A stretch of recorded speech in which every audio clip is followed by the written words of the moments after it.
پوری بس میں صرف مسافروں کی چیخیں ہی تھیں جو سنائی دے رہی تھیں، جن میں سکینہ اور اس کی بیٹیاں بھی شامل تھیں۔ سکینہ نے ردا کو اپنے سینے سے لگایا ہوا تھا، لیکن کبھی عائشہ کو پکارتی، کبھی زینب کو، تو کبھی فاطمہ کو۔ اس کا تو بس نہیں چل رہا تھا کہ اپنی سب بیٹیوں کو اپنے سینے سے لگا لیتی۔ کچھ سیکنڈ تک یہی سلسلہ چلتا رہا، بس بچوں، عورتوں اور مردوں کی چیخوں سے گونج رہی تھی۔ لیکن چند سیکنڈ بعد گاڑی کھائی میں گر گئی اور ہر طرف مکمل خاموشی چھا گئی۔ سب آوازیں بند ہو گئیں، صرف کچھ لوگ ہی بچے تھے جن کی آوازیں تھیں جو ابھی زندہ تھے اور وہ اپنی تکلیف سے کراہ رہے تھے۔ سکینہ نے آخری دفعہ بمشکل اپنی آنکھیں کھولیں اور دیکھا کہ ردا تو اس کی گود میں ہی ہے، جس کی وجہ سے وہ بالکل ٹھیک تھی۔ اسے چند خراش ہی آئی تھی، لیکن وہ بے تحاشا رو رہی تھی، امی امی کہہ رہی تھی۔ اس کے بعد اس نے اپنی بائیں جانب دیکھا، اپنی تینوں بچیوں کو دیکھا۔ عائشہ کا چہرہ نظر نہیں آ رہا تھا کیونکہ وہ سیٹ سے نیچے گری ہوئی تھی۔ زینب کے سر سے خون ایک دھار کی صورت میں بہہ رہا تھا۔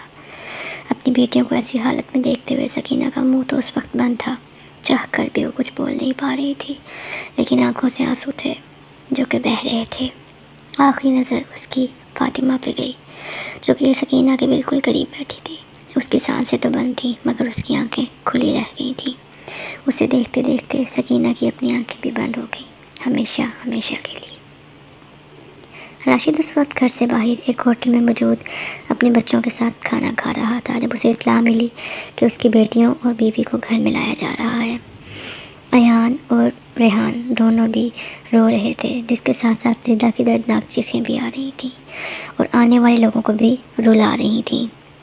سکینہ کے بھائی بہن بھی آ گئے تھے۔ کچھ لوگ جنازے کے بعد چلے گئے، کچھ مہمان موجود تھے، لیکن جو موجود تھے وہ بھی کچھ دن بعد اپنے گھروں کو روانہ ہو گئے۔ اب ایان، ریحان، راشد اور ردا گھر میں بچے تھے۔ ایان اور ریحان کو تو راشد اپنے ساتھ لے جاتا، جبکہ ردا سارا دن گھر میں اکیلے رہتی۔ اسے ایسا لگتا کبھی امی بلا رہی ہوں، ایسا محسوس ہوتا عائشہ بلا رہی ہو۔ سارا دن گھر میں ماں کو یاد کرتی، بہنوں کو یاد کرتی اور روتی، اور راتوں کو تو روتے روتے اکیلے کمرے میں سو جاتی، جس کمرے میں پہلے وہ اپنی تینوں بہنوں کے ساتھ کھیلتی اور سوتی تھی، اب اکیلی سوتی۔ ریحان اور ایان تو اپنے باپ کے ساتھ سوتے تھے۔ رات کے 1 بجے کا وقت تھا جب راشد کی آنکھ کھلی، اسے کسی کے رونے کی آوازیں آئیں۔ اس نے دیکھا کوئی رو رہا ہے، لیکن پہلے اس نے نظر انداز کر دیا کیونکہ ریحان اور ایان تو اس کے پاس موجود تھے۔ لیکن اس کو نیند نہ آئی تو اس شدید غصے میں اٹھا اور کمرے سے باہر آ گیا۔ جب اس نے دیکھا کہ یہ ردا ہے جو کہ اکیلی کمرے میں رو رہی ہے، اس نے پوچھا کیا مسئلہ ہے، اب کون سی قیامت آ گئی ہے جو تو ندیاں بہا رہی ہے؟ ابو، مجھے ڈر لگ رہا ہے، مجھے اکیلے کمرے میں نیند نہیں آ رہی، ردا نے روتے ہوئے بتایا۔ تو کیا کروں میں اب، رات کو اس پورے وقت محلے کو اکٹھا کرے گی؟ کیا کروں، تیرے ساتھ سو جاؤں آ کے؟ چل بھاگ یہاں سے اور دوبارہ مجھے تیرے رونے کی آواز نہ آئے۔ وہ بھاگی کمرے میں اور کمبل میں گھس کر رونے لگی۔ اس کے بعد ردا کے رونے میں کمی آ گئی۔ اب وہ پہلے کی طرح نہیں روتی تھی، یہ شاید اب ان چیزوں کو سمجھ گئی تھی یا ان کی عادی ہو گئی تھی۔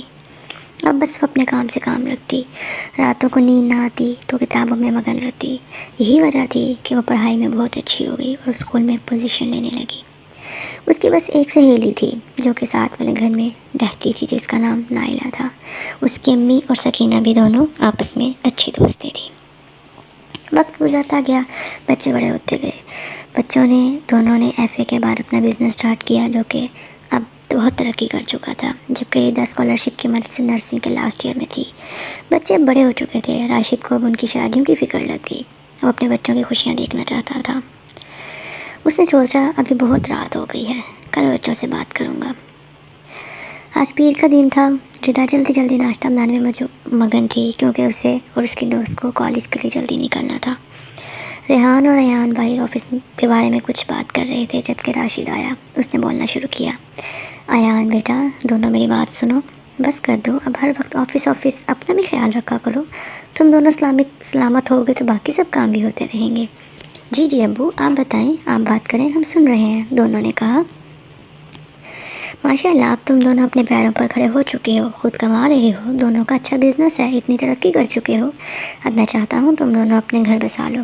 اب میری زندگی کا کوئی بھروسہ نہیں، میں تم دونوں کی خوشیاں دیکھنا چاہتا ہوں۔ ابو آپ یہ عجیب باتیں کرتے ہیں، ابھی بھی تو ہم خوش ہیں، ابھی ہمارا شادی کا کوئی ارادہ نہیں، یہ کہہ کر انہوں نے بات ٹال دی۔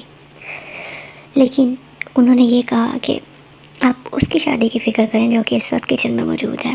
اس کی عمر کی لڑکیاں دو بچے سنبھال رہی ہیں، اور یہ میڈم صاحبہ ہیں جن کی پڑھائی مکمل ہونے کو نہیں آ رہی۔ ابو نے بھی سوچا ٹھیک کہہ رہے ہیں، ان کی بات مان لینی چاہیے، اس نے کون سا پڑھ کے کوئی تیر مار لینا ہے، یہی جھاڑو پونچھ تو کرنی ہے۔ ویسے بھی مردوں کی تو کسی بھی عمر میں شادی ہو جاتی ہے، لڑکیوں کی عمر نہیں نکلنی چاہیے۔